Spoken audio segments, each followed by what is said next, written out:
Well, we had a very, very good match at the Lord's Cricket Ground, the Mecca of cricket. Also, I don't know if you guys have heard of the commentary, but there's apparently a slope in Lord's, guys. I heard the same thing for 450 overs straight. It's crazy. I never imagined there was a slope at Lord's. It's absolutely shocking. But either way, very tight match to say the least. I think we didn't make an innings show because obviously I said I've been moving into college. This I finally moved in, so expect stuff to be a bit better, like more regular now. I've also put in my college coursework in line so I can make time for this passion project. But either way, let's just get into it. I think K-Star can take it away right now. Yeah, when you look at this match in a neutral perspective, it is definitely one of the most thrilling test match cricket I've watched in quite a while. And it's obviously had to happen in Lords 2021 Lords. It was a different game altogether. Like all of us know of it, the 60 overs of hell, and we come to this test match. I mean, the first 3 days, it looked this whole test match. It gave that pure test cricket vibe. It wasn't. It was a mix of both. I don't think we saw more of that modern day test cricket. It was more of that old fashioned test cricket that we witnessed in this Lords because of first of all, at the first day, if you would have noticed the the pitch was very bounce. I mean, this the ball of Bumrah, Siraj, and Akashdeep in that first spell with the new ball, the ball wasn't carrying to the keeper, but with the likes of Nitish Kumar Reddy, a medium pacer just coming in, releasing the ball. There was so much carry. The ball was flying into the hands of Rishabh Pant. So the pitch was had uneven bounce that was there, and obviously the Lord's ground, the Lord's pitch, the slope coming into play. Uh, all, England, interesting decision. We saw the first two test matches. They won the toss. They chose to bowl first, but this time they chose to do things the other way around. They won the toss and chose to bat first. Well, put to bat, I think if you saw the initial spell, the bowling that India put up, the performance that the Indian bowlers put up uh, was exceptional. I mean, with the new ball, Jasprit Bumrah and Akashdeep, they kept attacking the batsmen. There were like chances created like every now and then. The fielders were at their feet. The slipper had to be more than attentive. The batsmen were dancing in the pitch. Siraj also was exceptional with the new ball, but the efforts of these three wasn't able to bring any fruit at the start of the game. Ben Duckett and Zach Crawley somehow managed to, you know, get over that first hour phase. But then came the Telugu boy, Nitish Kumar Reddy, the surprise package with the ball in this test match. If I have to say, he comes in first over, bend bowls a ball to the leg side. Yes, it definitely wasn't a great ball, but all it took is was a fall shot from Ben Duckett, and they drew the first blood. And Nitish Kumar Reddy didn't stop there. We saw another peach of a delivery that he bowled to take Zach Crawley, and that's when you witnessed the bounce as well. If you saw the carry that ball had, it was a pure fast bowler delivery, that swing that the ball took. It was absolutely exceptional to watch. Um, and and then the English batsmen actually kind of steadied the ship when Ollie Pope and Joe Root got going. It was it was a it was that old fashioned test cricket. I know I've mentioned it like 3 4 times already, but it was that it was those small battles between bat and ball. If you saw, yeah, Ollie Pope and Joe Root had to constantly fight. for those runs. There was every over there was some almost every 2 3 overs there's some chance created. Oli Pope in the at the start of his innings looked very tentative. There was some ball that fell bounced right in front of the slip fielders. The slip fielders had to adjust a lot. Again, the slope of the Lord's ground coming into play here. But yeah, they maneuvered the ball very well. I think Ollie Pope and Joe Root played well to see it out, and then it we needed Jadeja to come up with this brilliance to take the wicket of Ollie Pope, and what a take by Dhruv Jurel, who came in as a substitute fielder for a keeper actually for Rishabh Pant, who had injured his finger. Speaking about his injury, hopefully, he'll be fit for the next match. We have 7 days. Hopefully, there'll be enough time for him to for his finger to recover and for him to become 100% fit for the next game. Uh, Now coming back to this innings, Joe Root and his love affair with Lords and India continues. He loves playing against India, and Lords definitely probably is one of his favorite ground. And then we come in. They looked in really strong position in the first day, but then came day two. Then came the Jasprit Bumrah. All of us know he took the three big wickets of Joe Root, Harry Brook, and Ben Stokes. I mean, exceptional. Joe Root on 99 at the end of day one comes in, scores 100.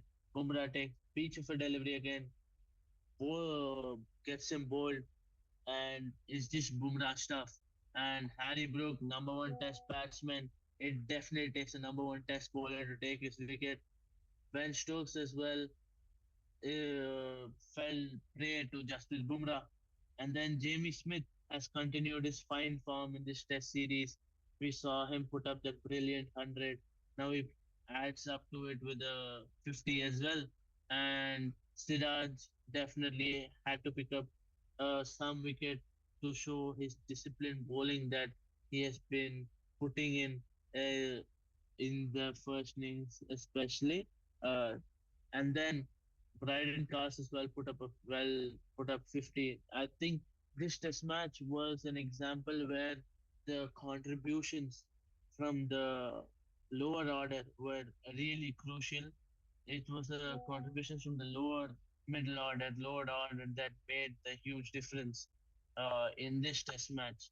Jasprit Bumrah with a well-deserved 5 wicket.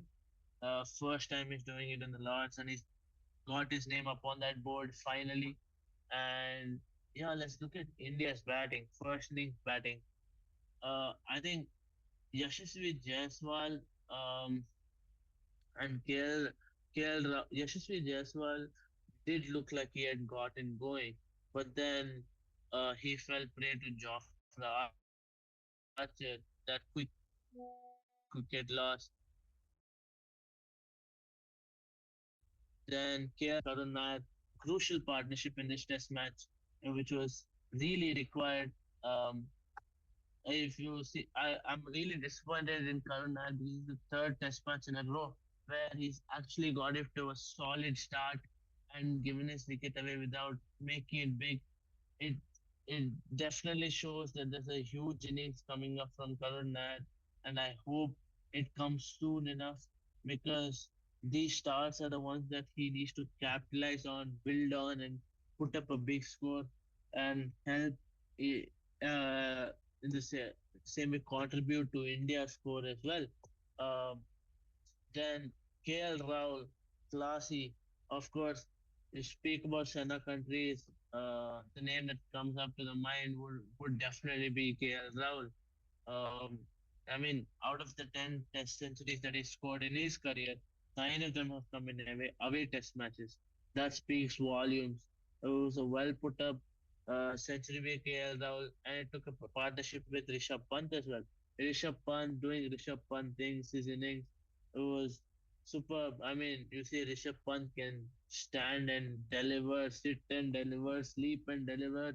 You ask him you just give the bat in his hand. Even if the bat goes flying, Rishabh Pant knows how to get those runs, and that's what makes. watching him bat so entertaining. I mean, KL Rahul and Rishabh Pant, what a pair they have been. They've batted together in 4 innings, and there have been three instances where they put up century stands, partnership stands, and just mind-boggling stats. And then you cannot praise Sir Ravindra Jadeja enough. I mean, he scored four consecutive half centuries in this as of now. In I that's another probably a record after so many years. He's like probably the one of the few to do so. In the first innings, a well put up 72. He's promoted to number six, and he batted really well to score 72. Nitish Kumar finally looked. Like his batting looked like he could deliver. He got past that initial phase to get those runs on board, and it was again in this innings as well. It was the lower middle order, middle order and lower middle order's contribution that poised the game in such a beautiful scenario. I think because yeah, and Washington Sundar with the 23 valuable runs. Akash Deep 7 runs only, but all of us know that 630 hit was just entertaining to watch, if I can put it that way. Um, and if you look at the bowling of England with the addition of Jafra Archer, they look more deadlier. Um, every bowler has that extra motivation. I think Lords, uh, just being the home of cricket, it definitely didn't disappoint. This was all from the first innings. Uh, let's see what my friend ST here has to say about the first innings. I mean, yeah, see, I can only tell one word to be fair, which is first innings was so entertaining. I loved it personally.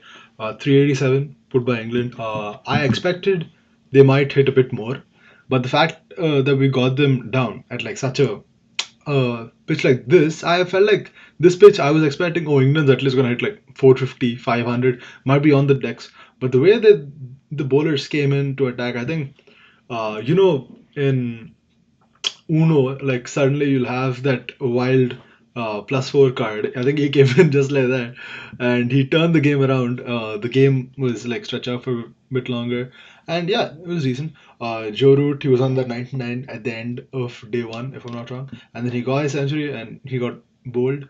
Harry Brook, you know how dangerous he can be. He is probably people are considering him to be the next in the new gen of Fab Four. He's gonna be the one from England. So yeah, he's decent. Stokes batted for 110 balls.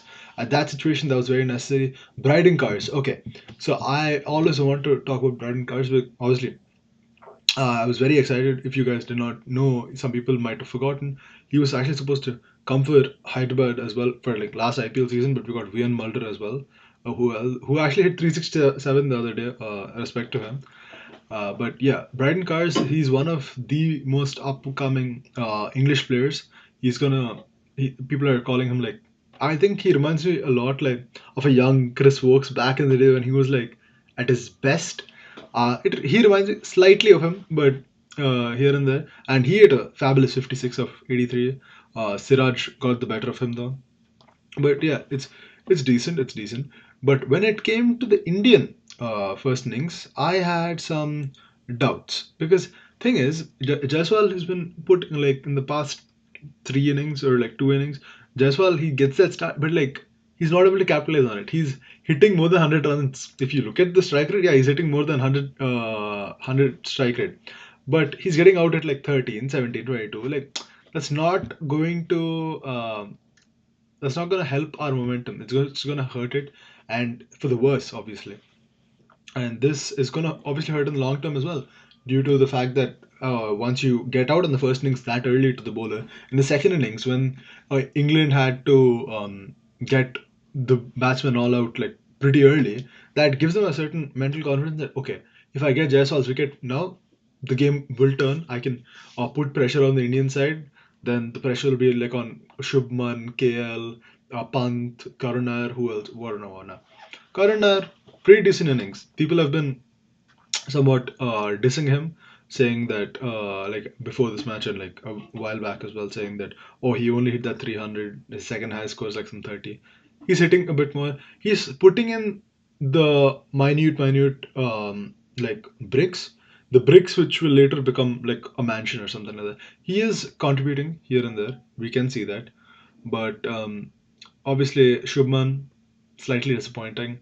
Pant, obviously, superb. Jaddu, superb as always. Jaddu, as honestly, I can like with this match as well. I think test matches batting, even T20s, he has been pretty good. I think in T20s, like I'm talking obviously about IPL T20s, he's retired since past year. Yeah, so it just makes it more appreciate. Like you can just appreciate it a bit more. I think his batting was very good at a point, like in the start, like before 2016, 2017, like around that time, it was pretty decent. He had the power, and then after a point it dipped, and then again during like Kohli's like proper like 2018, 2019 time, it again rose up, and you could see him hitting centuries, fifties against teams like New Zealand, England, Australia. When some players like Pujara used to get out at like 30, 40 sometimes. Rahane might not play that day. Kohli or Rohit might not play that day, but sometimes there used to be games where we used to watch players like Jayant Yadav, Jadeja stand for that seventh or eighth wicket for a very long time. So it reminded me somewhat of that. Washington Sundar, I don't know. He has very good shot selection. That's one thing which I can tell. But I've never really understood Washington Sundar as a batsman. Like he is a batsman. I know he has technique. He has all of that. But in T20s, like I see him like the in IPL or like in Test cricket as well. He's not been performing the best. Obviously, he was very crucial during Gabba and whatnot because I remember he hit that shot, and I think his sixes were the ones which made the difference at that day at Gabba as well. But obviously, the bowling again of England. What can I tell?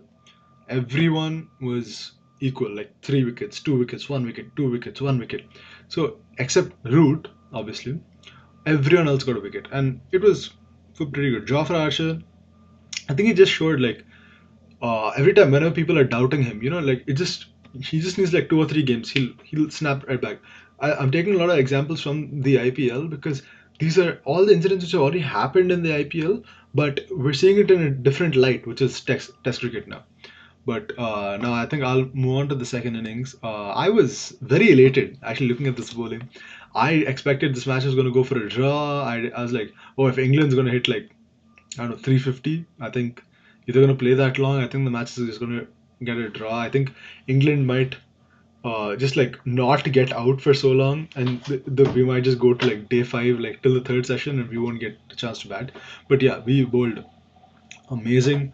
Reddy with a wicket, but kind of expensive. 4 runs per over is always not good. You have to always make sure you're a bit lower down, like in economy. Bumrah 2 wickets, Siraj 2 wickets, 4 wickets by Washington Sundar over there. That is pretty good because whenever you see like India's bowling lineup, you see Siraj getting a couple of wickets. Akash will get 1 or 2 wickets. Reddy, like yeah, Reddy hasn't been until like the other day he wasn't getting much wickets at Australia and all different scenario. Jadeja will get a couple of wickets here and there. I swear I see every other test match Jadeja has like 3 wickets. It feels like that always. Like even if he hasn't performed like the same with the same average for so long, you'll still feel like oh no, he's getting a wicket. He always gets a wicket, and it's just a mental feeling, I guess suppose. So Washi superb. I think the ball really helped him, and it was a decent. It was a very it was a confidence boost for the bowlers. I think the second test, whatever happened when Bumrah wasn't there, that was a very good confidence booster. This entire test match as well, I think it was very good for the bowlers. I think bowlers needed this. I'm not saying that uh, they're going to have a perfect innings for like next 2 games. They have to bowl twice. What? 4 times. Sorry, that will bowl first innings, second innings, first innings, second innings. So yeah, 4 innings. So I think this will give them good confidence. maybe one of these games. Hopefully, if the pitch gets better for bowlers, we might have a bowler's day out, but we never know. But coming to the batting, this is where I was really disappointed because at the end of day four, we were 58 for four. We lost Jaiswal, we lost a lot of players, and then we suddenly got Akashdeep to come in to bat a bit earlier, and he batted 11 balls. He couldn't do much. I was like, really expecting that Pant could make more of a difference, or like someone, not even just Pant. I was expecting someone else, but Ravindra Jadeja, I think, yes, 181 balls batting and stuff. You can't blame the person over there for rotating strikers. If you have like such less time, you have like less time on the clock, and you can have that somewhat trust in your opposite like batsman as well. Although he might be a bowler, you can see that okay, Siraj, he can rotate the strike. I think I was really unlucky somewhat to a certain level. I think we were just talking about it before, saying he was pretty unlucky. I felt he was somewhat, but like it's just tough. You can't expect a player like Siraj to play that kind of a ball. I guess Jadeja, somewhat like you people might blame. I also might say like here and there you could have done something better, but the fact that he even got us to this stage, I cannot say anything. I cannot say anything. So obviously, it's just a one-time loss. I think the first test and third test, like first and third test, yeah. These were two tests that we could have won both. Honestly, you can say that. But the last test, I'm not sure if it was that easy for England to win it. But the first and third test, no, I feel like India had a good shot, but I think it's always that fourth innings which makes the turnaround. But generally, India's matches, are like ever since I've been watching, by the third innings or something, we'll understand what the situation is. But it's fine. It's fine.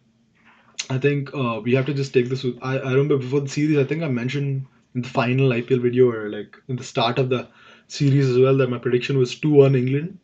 But I really feel that with two matches left, I look at this English side, they are not changing their mentality from the last WTC cycle, which is never play for a draw. They're only playing for a win or a loss. And I think if India wants, I think if you want to, I'm not sure if you're going to retain the trophy, if you're going to win one game and draw the other. But if we do, that's also something worth playing for. But the main issue right now is we have to win the two. We have to go a bit higher in the WTC table because that is a trophy which India must win. If they do, it's a big statement saying our test era has just started, and it's with this young team. It'll it'll send tremors through the cricketing world, and that's just the what is called the minor compliment which I can give. But yeah, obviously, I'm not gonna talk about the sledging and what all has happened because this is a somewhat child-friendly channel, guys. But I understand that things get heated, and I think this somewhat is needed. This somewhat is needed. Uh, People, if you're gonna keep complaining about the spirit of the game, saying that oh no, you can't run them out like that, you can't what is called talk a bit of trash. I think unless you're playing for that fair play award, there's no fair play award in this. I really don't think you can sledge, you can play, I you can mean, have banter. these are the conversations. These are the conversations that keeps Test match alive. Exactly, Uh, exactly. Otherwise, how will you the need them. You need that fire in the field to keep you alive, to keep you active, to keep you going and keep saying the that crowd as well active? these Keep the crowd active, dude. if if you really want to go for the win, especially test matches this close, this thrilling, you definitely want to get into your opposition's heads. You could see it. England coming into bat, there could have been 2 overs at one point. England played their game. They said, okay, we'll waste time. We'll make sure we play 1 over and just get over with it and go come back fresh the next day. That was England's goal. But India definitely wanted to get those 2 overs in. You could see everybody fired up, Bumrah fired. I mean, imagine seeing KL Rahul walk in, that cool, calm, collected, him walking into sledge. I mean, it was like India hunting in a pack when they went straight into Zach Crawley's face. When, I mean, the way they sledged, I, India got it back to them as well. I mean, you could see it when England got out. India came into bat last session. Uh, let's not. I mean, I think ST here has already emphasized on how India losing 4 wickets he definitely there was confidence among fans after that, but that was not definitely not ideal. Uh, I was again not happy with the way most of the batsmen got out actually. Karun Nair brain failed moment. He didn't know if he didn't even expect the ball to swing. You'd see the disappointment in his face itself. He knew he was, there was that split second of loss of concentration, and that's all it takes in Test cricket to turn things around. Uh, but you have to give credit to this England side. I think they came looking for blood. Uh, you could see that mentality. It was like England wanted to give back what they got in Lords 4 years ago. Virat Kohli led side, then this time it was Shubman Gill led side. You could see the difference is then there it was more the fierce because the way India was literally at the neck. Here it is more of game talking. There's not much of talk that goes on. Yes, Rishabh Pant is definitely entertaining behind the stumps. The bowlers sometimes give their word, but other than the small instances like the one that happened in Zach Foley, I don't think we've seen much of sledging. It's the game that's doing the talking, and it's even better that way when your game speaks volumes. Um, but I don't think the fourth innings batting that showed some real concerns. Um, India should be up to face tough conditions and bat it through, especially a target like 193. All that was required to play proper test cricket, keep the scoreboard ticking. But these are the things that India will definitely look into. You have to give credit to the England bowlers the way they bowled. I mean, they stuck to that line, that length. They stuck to their plans and they executed it well. I mean, by the end of lunch, India were what 112, I guess, 112 or something for eight, if I'm not wrong. 112, 120 probably. Yeah, 112 for eight when they went for lunch. I mean, before that, Ramesh Jadeja and uh, Nitish Kumar Reddy were having a good partnership. But then there, a slight feather-like touch, and Nitish Kumar Reddy also got out. But what a valiant effort by Bumrah and Siraj. Hats off to them, hats off. Tailenders to face the number of balls that they have to give Jadeja the support, the fight that these guys put up along with Ravindra Jadeja, who was the lone warrior in this fourth inning. I mean, the amount of praise that you can give Ravindra Jadeja is, I mean, how much ever you give it won't suffice because of what he's done. These three almost got India so close. I mean, to get it to this much was a great achievement in itself. I think India will take a lot of positives from this game. Yes, there are things that needs to be worked on and then definitely need to come back stronger. Uh, um, and when IST spoke about this young generation making a statement, I think they're already doing so. To one of the two most experienced players retiring, and the way that India has coped up with it, I mean, they've showed no signs of them going through what do you say a revolution in their squad. There was no sign of that transition period. It looked like India never lost their touch. It looks like these two teams are at it. They're like 100% focused uh, to see this series through. England definitely have an upper hand here, but this is when Test cricket gets interesting, doesn't it? I mean, it's there was a lot of talk for the past year or two about how Test cricket is only the matches only lasting for what 3 4 days, sometimes even 2 days. Also, we've seen Test matches finished. But this is proper Test cricket. This series, 5 days till the end, teams at each other's necks. The game is speaking volumes. I mean, this is Test cricket at its peak. The way the younger generations are taking Test cricket forward is just absolutely brilliant to watch. But yes, there's still two more Test matches in this series and a lot more games. So you're definitely not going to miss us. We'll be here. We've mentioned this before. As long as cricket is here, we are here, and uh, we definitely need your support and the love you guys give us. So, as usual, don't forget to hit that like button. and subscribe and share. See you in the next video, guys. Bye. Bye.